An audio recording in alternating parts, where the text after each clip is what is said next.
Controversy. If I can't make peace pretty fast, then we get into combat. Drama. Are you saying then that you're a quote-unquote self-declared madman? And there are many gullible people who want to believe this nonsense. Plain hard truths. The depth of fraud, the magnitude of misappropriation of members' funds is so deep. This is the Jackie Maribe Show. Welcome, this is the Jackie Maribe Show, and today we have the LSK President Nelson Havi. Thank you so much for having us to the command center, you said? It is the command center. You're most welcome, Jackie Maribe. You will tell us more about why it is the command center. But as we begin, we'd just like to get a sense of who Havi the man is. Okay. 44 years on earth, the father of 3, 1 boy and 2 girls, husband of 1, went to school in Angili Primary School, thereafter joined Musingo High School for higher education. From Musingo High School came to Nairobi University. Graduated with a degree in law, and I've been practicing law for almost 18 years with a passion for public interest litigation. Of course, I also have a rich history in commercial law litigation. I've done substantial work, commentaries, writings, and active participation in activities intended to ensure that there is rule of law and constitutionalism. Because often a lawyer will be perceived as successful, he or she who makes money. Unknown to many, most of us lawyers who are perceived to be successful contribute substantially towards the betterment of the society, either in legal services that we render pro bono for free, or are at a reduced cost, without discrimination. And we do this across the board, from the meek and the mighty. And of course, I'm the current president of the Law Society of Kenya, the 49th one for that matter, and the prospective member of National Assembly for Westlands constituency. Westlands constituency. All right, before we get to that, Nelson, what exactly chartered your path, specifically gearing you towards taking a path in law? Why not any other thing, pilot? You could have been a journalist like I am, a doctor. Why law? Well, my mother wanted me to be a doctor. My father wanted me to be an engineer. Actually wanted to be a fighter pilot. Had the recruiting officer at Moi Barracks accepted my request to join the disciplined forces, perhaps I would have been a general in the Air Force by now. But anyway, when I joined Musingo, I joined as the second last student in that school, and I was taken to Stream A. Stream A was the art-oriented class. Now, as I progressed in high school, my affinity was towards art and design. But my career master, John Mark Wandera, who was also my history teacher, told me, "You're very good in art, but you're equally good in commerce and history. As an artist, you're bound to excel. But as a lawyer, you're likely to make a bigger impact in the society and better yourself." So starting that point, as soon as I joined Form 3, my mind was made up. I needed to study law. And as day succeeds night, God gave me the opportunity to excel whilst at high school and to make my first choice in career of studying law at the University of Nairobi. Of course, the practice of law comes with so many challenges. There are many expectations, but I think amongst the three of us, my mother, my father, and myself, I made a choice. For a fact, my mother is happy. She sat on the seat. She's seen what her hands has brought up in terms of bringing it to birth and taking through the course of education and mentoring a lawyer. I'm sure if my father was alive, he would have been equally happy. And I believe I'm also happy. The people I interact with, to a large extent, have benefited from the career path that I chose. But of course it comes with many challenges, as I've told you. The demands are enormous. It's also a very risky career, where often one will mistake your representation for another person as having taken a position directly adverse to him or her, without understanding that as lawyers, we act for clients and we do not act for ourselves. So it's a perilous career, but I wouldn't opt for any other career. Any day I will still want to be a lawyer. But of course, as I told you, I write a lot and I speak, so we resonate with you people in the media fraternity. In fact, there are those who call me a blogger. I don't know what they mean by blogging. But if blogging is news dissemination, information to the public, then I think it's an all-round position that I find myself in. All right. A career spanning, of course, 18 years in law. What informed the decision to go for the presidency of the Law Society of Kenya? Look, I'll be frank with you, Jackie. As I studied law at the university, I didn't have any ambitions towards politics, either professional or otherwise. And I studied my practice in a predominantly commercial litigation-oriented law firm, Salim Danji. Thereafter, I moved to Rahman Danji, Elms and Vardy. I had a stint of 3 years at MMC, Murio Mungai and Company Advocates. But you see, when you practice as a lawyer, you tend to make certain realizations. The practice of law is not undertaken in isolation. There are so many permutations that go with it. You may be doing very well in your office, either as a conveyancing lawyer, a criminal lawyer, or a commercial litigator, or public interest. Then you realize you do not make a greater impact just by arguing, winning cases in court. That is why in 2018, I decided perhaps let's look at the leadership of the Law Society. Why is it as a society we have lost the punch for almost 4 years? And you remember my immediate predecessors were Isaac Okero and Allen Waiyaki. I mean, the Law Society was being ridiculed. No wonder, therefore, I came in with the Brave New Bar slogan in 2018. I was not permitted to run. The High Court judge and the Court of Appeal were of the view that I was underage. But the fact of the matter is, then I was perceived to be so much affiliated with the Prime Minister Raila Amolo Odinga. And because of the prevailing environment, the judiciary was engineered to block my candidature.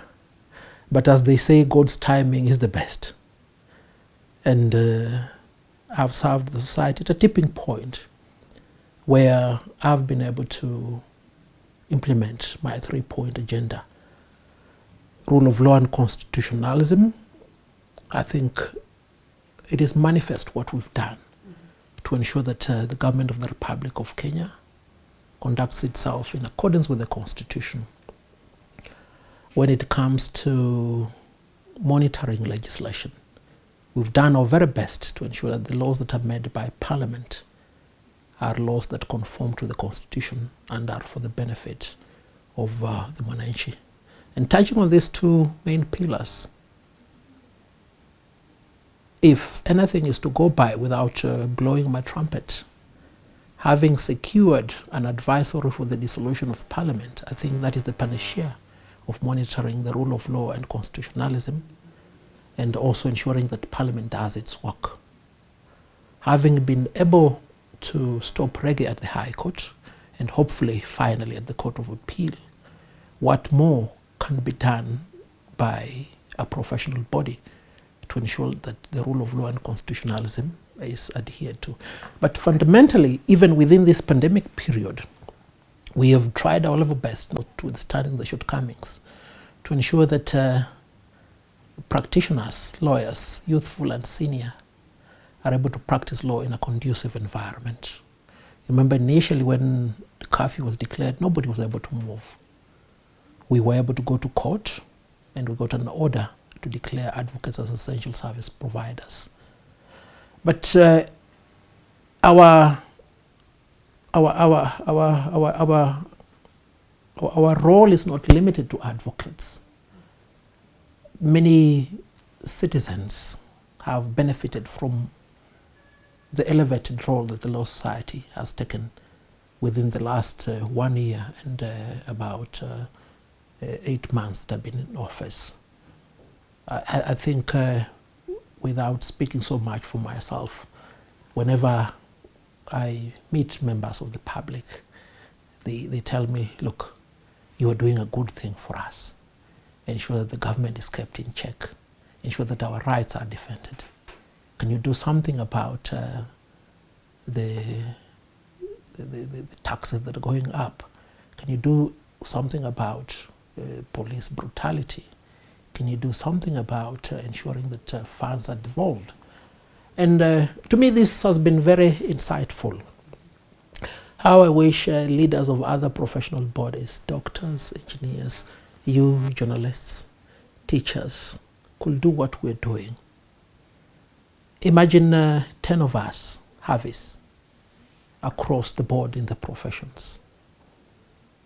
How much more impact will we have had in the social economic development of this country? And having been propelled to run for office on the basis of those considerations, I believe have satisfied my ambition insofar as leading the Law Society is concerned. And of course, it's not possible to appease everybody. Mm-hmm. Otherwise, we'll end up in the concept I always call the Neville Chamberlain approach, where you seek to appease everybody. I always prefer the Winston Churchill approach. If I can't make peace pretty fast, then we get into combat and resolve the issue as soon as possible. But you're undoubtedly one of the very vocal presidents of the society. Your tactics, some may feel, have come off a bit strong. Do you agree with that, or do you feel that this is a wrong perception of your leadership or being at the helm of the LSK? Some have even gone as far as referring to you as high-handed. Well, I think they are somehow right. I will not want to dissuade of them of that notion. But leaders who have made history are very impactful. Some have been said to be high-handed. I think the Luos will call it otad. Otad. Yeah. If we can't negotiate this thing pretty fast, then we better fight over it and make progress. And I have no apologies for that. In fact, when I assumed office, I said, I will be the wartime president of the Law Society of Kenya. And I'm not the first wartime president of the Law Society of Kenya. There are those who have served before me, like Dr. Gibson Kamau Kuria and Honorable Paul Kibuge Mwite. And if you were to go to the annals of the history of the Law Society, they served in even more perilous times than I do serve. And may I give my apologies to those who have found my manner of service to be a little bit abrasive. But the pressure I put on people is the same pressure I put on myself. Indeed, I'm a slave driver, but the first slave that I drive is myself. It's quite unfortunate that often people will get offense in what we do. But we have a job to do. It's got to be done. It'll either be done peacefully or with combat, but within the confine of... So by any means possible? None of them will tell you that I've contravened in the law, in my high-handedness. Sometimes the law has to be wielded with a heavy hand. And an iron fist. Are you ruling with an iron fist currently? No, I'm not ruling with an iron fist. Actually, in the history of the Law Society, I'm the one who was elected with the highest number of votes. It will surprise you. I could go to somebody's office, they'll tell me, Havi, I'll be honest with you, I don't like you.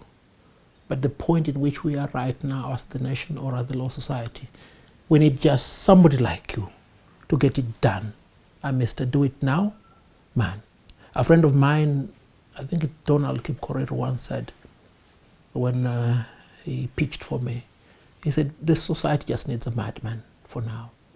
And look, if we are to go to the ballot right now, I believe I'll win with another 5,000 votes, not the 3,000 that I won with.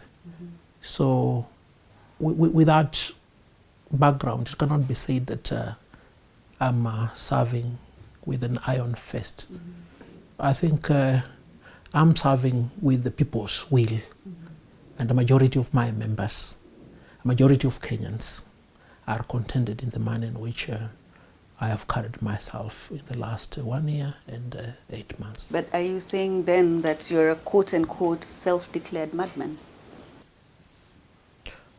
Look, nobody has the power to certify himself or herself sane or insane. It's like a boxer. You are in the ring, or you are a football player. You are in the football pitch.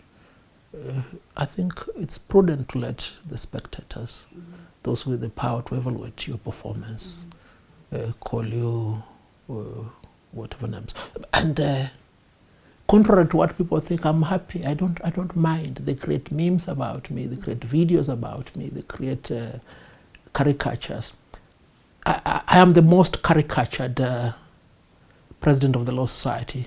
In fact, none before me has been caricatured before, which is okay. Perhaps Gado, Gadara, and the other gentlemen at the Star and the Nation have realized that I'm an artist, so I am within them. But you have no qualms about it? No, I have no qualms. For a fact, Jackie, I'm not insane. Yeah, maybe I live on the fast lane, but living on the fast lane does not mean you are insane. And as I've said before, look at history. And these are examples that I've given. People like Nelson Mandela. Yeah, they made an impact at a very tender age. People like Fidel Castro. Many thought they were out of context. But when history is finally written, you're able to see what they have done. But I will always emphasize, it's only extraordinary personalities who bring change, who are impactful, who are able to drive agenda. And if you want the comfort of a subtle approach, nobody will even remember who you are. Nobody will even be able to locate what you've done. And my propulsion slogan has always been this: time is money, and I don't have the luxury of time. Let me do what I have to do. The earlier I make the mistake, the better placed I am to look at it and better, so that I move on, as opposed to procrastinating. Am I appeasing you? Am I appeasing her? I really don't have time for that. But in the event that I've genuinely wronged somebody, I will apologize and move on. All right. Now, Mr. President, during your tenure at the helm of the Law Society of Kenya, it has been stormy, so to speak. You will admit that the waters have not always been calm. And there have been allegations towards money and power struggles being at the center of the said storm. Are these allegations founded? Indeed, they are founded. When I held my first annual general meeting on the 23rd of July 2020, my members refused to approve the accounts that had been drawn by my predecessor, Alan Waiyaki. And they said we need a forensic audit. A forensic audit has not been done today. Why has a forensic audit not been done? Because the level, the depth of fraud, the magnitude of misappropriation of members' funds is so deep, is so vast, is so substantial that those behind this theft and pilferage of members' money will go to all lengths to stop it. On the 26th of June 2021, I think about 2 weeks ago, members resolved that we obtain the bank statements, the M-Pesa details of the pay bill number, and release to them in a preparatory process towards the conduct of forensic audit. We have received the bank statements from Kenya Commercial Bank. Over 800 million shillings appear to have been processed through a fixed deposit account operated at Kenya Commercial Bank. 800 million Kenya shillings, which we did not know about. At ABSA, I think that is the former Barclays Bank, Isaac Okero, Faith Waigwa, and Alan Kosgei, who left office 5 years ago, are still signatories to the accounts of the Law Society. Last 2 years ago, in January 2019, when they long left office, they transferred 4.9 million from the accounts of the Law Society domiciled at Barclays Bank of Kenya. Standard Chartered Bank, where a greater portion of the financial activities of the society are undertaken, have refused to give us statements. We were there the whole of yesterday. They've refused to give us statements. Why do they refuse to give us statements? An international bank? Now, over and above that, we've also retrieved the M-Pesa details. And you see, collections from members are received through the pay bill number. It will shock you the amount of money that has been processed through the pay bill. For instance, this year alone, withdrawals totaling 40 million have been made. Again, and my vice president is here. You've just seen her as he walked. We're not aware of it. Now, Mercy Kalondu Wambua, who we fired on the 19th of October 2020, has been sustained in office pursuant to a court order, which we honestly believe was obtained in connivance, not by her. I do not think a single individual will pilfer close to 500 million. I believe my immediate predecessors are the ones behind the pilferage. No wonder there is therefore a lot of resistance to the conduct of the audit. But one thing that I must point out is this. It is a shame. The Law Society of Kenya is a society of prominent lawyers, some of them who own a lot of properties, buildings here in Nairobi. We do not have an LSK plaza. Accountants have buildings, doctors, teachers. Why? Because individuals hell-bent on stealing from the society. Former officials of the society want to conceal this impropriety. And often this contest will be belittled by those who do not have the benefit of full understanding as a contest between Havi and Mercy Kalondu Wambua. What do I have to do with Mercy Kalondu Wambua? I'm an employee. Do I look impecunious, Jackie Maribe, to go and contest over an issue of money?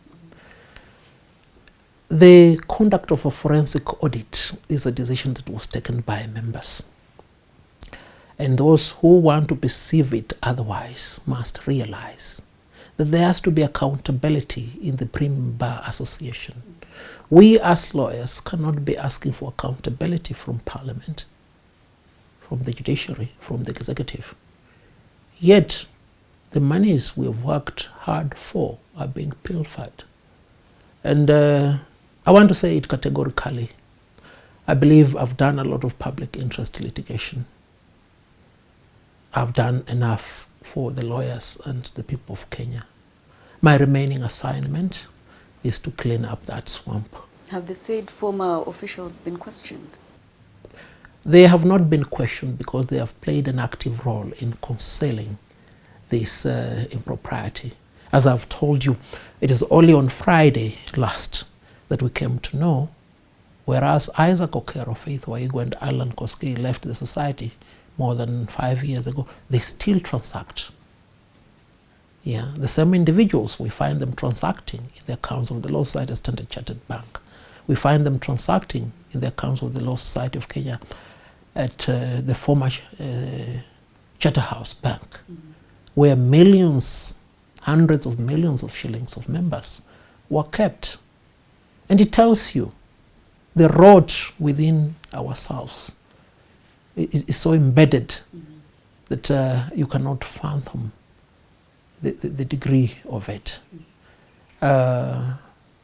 If these be my Achilles heels, so be it. We have to clean the stables. The people who have stolen money from the members of the Law Society must account for it. And for this, we will not make any negotiations. We want the forensic audit conducted. We want people charged in court. We want Mercy Kalondu Wambua, Isaac Okero, Faith Waigwa, Alan Koskei, Alan Waiyaki, and all those cohorts behind the theft of members' money to be responsible. Because these individuals will want one day to hold public office. If this is what they've done at the Law Society of Kenya, what will they do at a higher level? Yes. All right. And we on the show will definitely make sure we keep an eye on that. I want us to move to another very big topical issue that is currently ongoing in the country, which is the BBI. And as you said, your words, not mine, quote unquote, reggae has been stopped. Do you believe reggae has actually been stopped, or it's just, pausing, it's still going to continue somewhere along the line? Jackie, history records that I'm very honest man. There was no ardent supporter in the legal profession of Raila Amolo Odinga better than myself. We've seen the level of deceit in the old man. At one point, he comes with a tsunami. He comes with the cannon. And then when he is asked what happened on the voyage to Canaan, he says, Mamba alikula mtumbwi. Then he comes with the reggae. And there are many gullible people who want to believe this nonsense. Look at the initiative to amend the Constitution. It was not an initiative of the people of Kenya. It was an initiative of Raila Amolo Odinga and President Uhuru Kenyatta. How many amendments did they seek to effect? A total of 74, substantially altering the system of governance in Kenya, destroying separation of powers between Parliament and the executive, interfering with the independence of the judiciary, making nonsense of the rule of law and constitutionalism. I mean, it should have been obvious to everybody that this BBI enterprise was to be stopped by the High Court. And look at the judgment of the High Court. As I've said before, if you are accustomed to mediocrity, you will find fault in perfection. I mean, I don't envy the Court of Appeal. What fault will you find in that perfect judgment? So And it really doesn't matter. For me, one satisfaction I got before the Court of Appeal was to argue this case before the public. That is why a public hearing is a fundamental right guaranteed in the Constitution. You know, a lot of mischief happens through these online platforms. But we were able to take our case to the people of Kenya. They heard us for 4 days. It doesn't matter what the judges rule. The people of Kenya have ruled. And we're not in any way condescending. Courts are entitled to make their opinion. The judges make manifest their views through a judgment. The people make known their views in the manner they know better. So that the BBI appeal was not just conscripted to what happens in court. It was important that the public understands what's happening. And I'll tell you this. Between the two of them, President Daniel Arap Moi and President Jomo Kenyatta effected a total of 38 amendments within a span of 30 years. Substantial. The ones that transformed Kenya from a democratic multi-party state to a single-party state, an authoritarian regime. It took us a lot of struggle to come up with the current constitution, with all those benefits that goes with it. We cannot allow two individuals, for their selfish reasons, to plummet the future of you and I, your children, my children, their grandchildren. I mean, how old is Raila Amolo Odinga? He's 75. What wisdom does he have to determine for us what will happen in the next 100 years? I mean, we respect the elderly, but we need to be practical. If an old man starts digging a foundation for a palace, it can only be a foundation for his tomb. He got no business determining for Kenyans what will happen in the next 40 years. Same with President Uhuru Kenyatta. He has finished his term as president. What interest does he have? If he didn't bring any change within the last 10 years, what change must he force through our throats? But let the Court of Appeal make its decision. In my heart of hearts, I'm satisfied that we have done a good job for the people of Kenya, especially the youthful advocates. It will shock you that save for Dr. John Khaminwa and Honorable Martha Karua, Senior Counsel, as youthful as I appear, I was the eldest advocate in the team that opposed the BBI initiative. And I'm very proud of my youthful members of the Law Society. I'm very proud of all those Kenyans, even if they're not lawyers, who came to oppose this fraud. I think when history is finally written, we'll occupy a formidable slot, will occupy several chapters in indelible ink, which will never be erased. Say the Court of Appeal decides to go in a different direction, what recourse then would the public have? Of course, if the Court of Appeal sets aside the decision of the High Court, we will have to consider whether or not to go to the Supreme Court. Yes. And if there is need for us to go to the Supreme Court, we'll go to the Supreme Court. Yes. All right. Finally, you talked about leadership and being the incoming Member of Parliament for Westlands. From a career in law, the transition towards politics, why is that? The greatest leader who ever trod this earth happened to have been lawyers. I always take the position that Moses was a lawyer, and so was Jesus Christ. But in history, really? Yes, they're teachers of law. In Hebrew, Pharisees are, so to speak, lawyers. They're the teachers of law.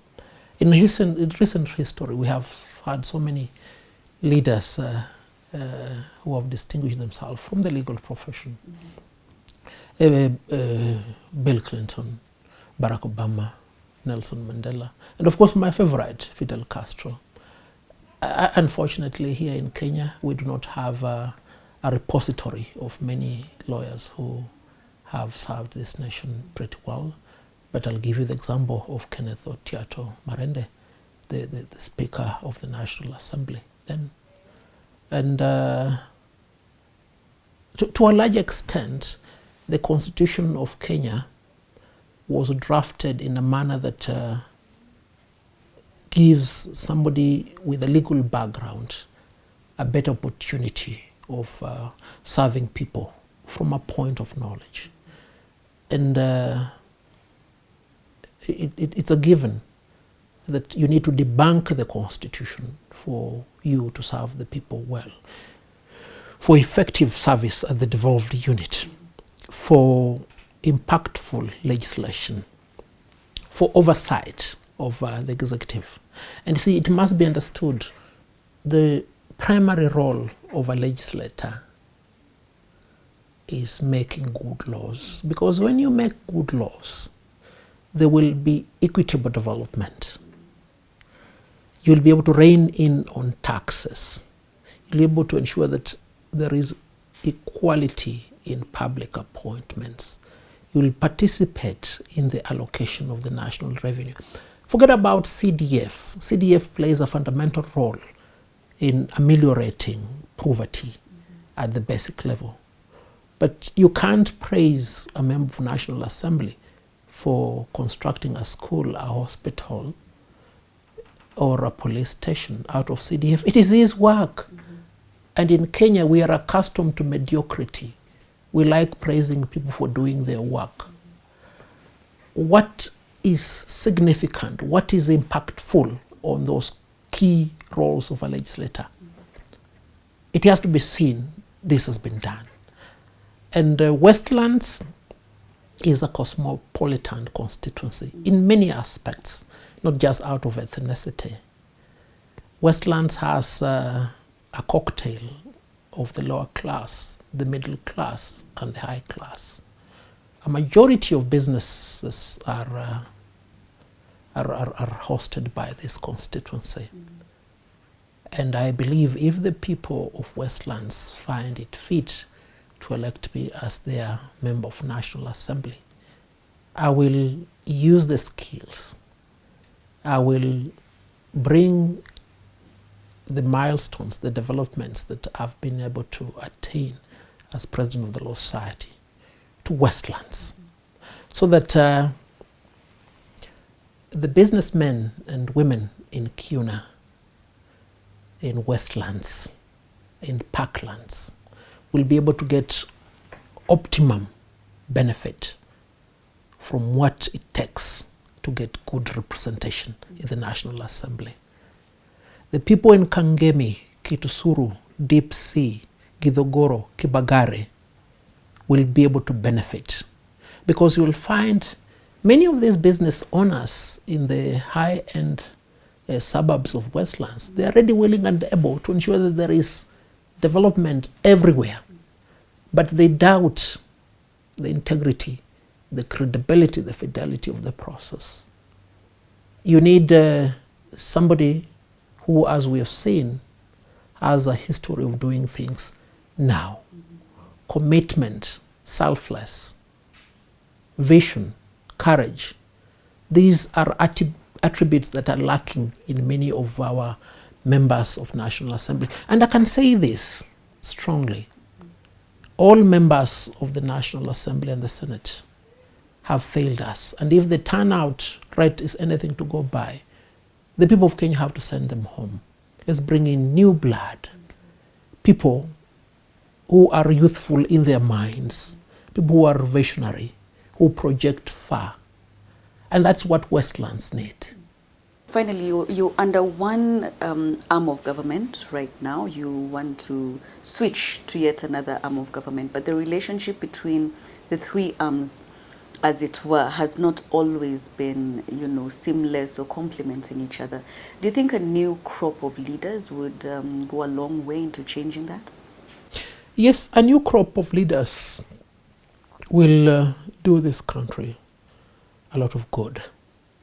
And permit me to repeat this example of what happened at the Court of Appeal. You saw these youthful advocates full of energy, knowledge, wisdom, and desire to do good.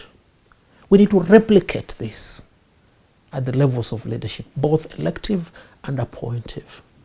You know, when Jomo Kenyatta became president of this country, he gave opportunities to youthful minds. I mean, 80% of his cabinet were people who were below the age of 35. What do we see now? We always have this overused line. Kazi kwa vijana. Kazi kwa vijana kitu gani? Kazi kwa vijana si kwenda kufyeka nyasi, kufagia barabara. Wacha vijana wapewe ile kazi ambao wako na uwezo kuifanya. Na vijana wako na maono bora ya kuweza kuleta maendeleo. Because kijana ako na umri mdogo. Bado ako na miaka mingi ya kuishi duniani. Si kama mzee. Lakini tuseme kwamba kuna ubaya kuwa mzee. As they always say, aging is a privilege that many have been denied. So those who have aged must always ensure that the wisdom, the knowledge that they have acquired is put to good use. Not what we are seeing right now. Coming with 74 amendments to the Constitution to mutilate it. No, it's bad. And I've put this clarion call out there, not just for youthful advocates. Everybody youthful, not just in age, but in mind. You can be 84 years, but you are very youthful in your ideas. I want to rally them to run for elective office, from member of county assembly all the way to president. That is the only way in which we can have demonstrable, sustainable change in the manner in which this country is governed. Otherwise, we'll not make progress. And when you and I are old or gathered with our ancestors, we'll be asked, if we're still alive, how did this happen in your watch? I don't want, when I'm 74, to start guggling my tongue without an answer. I want to be able to say affirmatively, this is what I did as a youth, and it's visible. Yeah. On that note, Mr. President, thank you so much for being on the Jackie Maribe Show. We will, of course, be keeping an eye on these issues that you have raised, particularly the management of LSK and the pilferage that you are alluding to. So we will have an opportunity to speak to you again. Thank you so much, and you're most welcome again to the Command Center. As he says, from the Command Center, this is the Jackie Maribe Show. Our guest has been LSK President Nelson Havi. Be sure to catch us next week, same time. Asante sana. Thank you, Jackie. Siku hizi tuna wanaita mbogi. Oh, siku got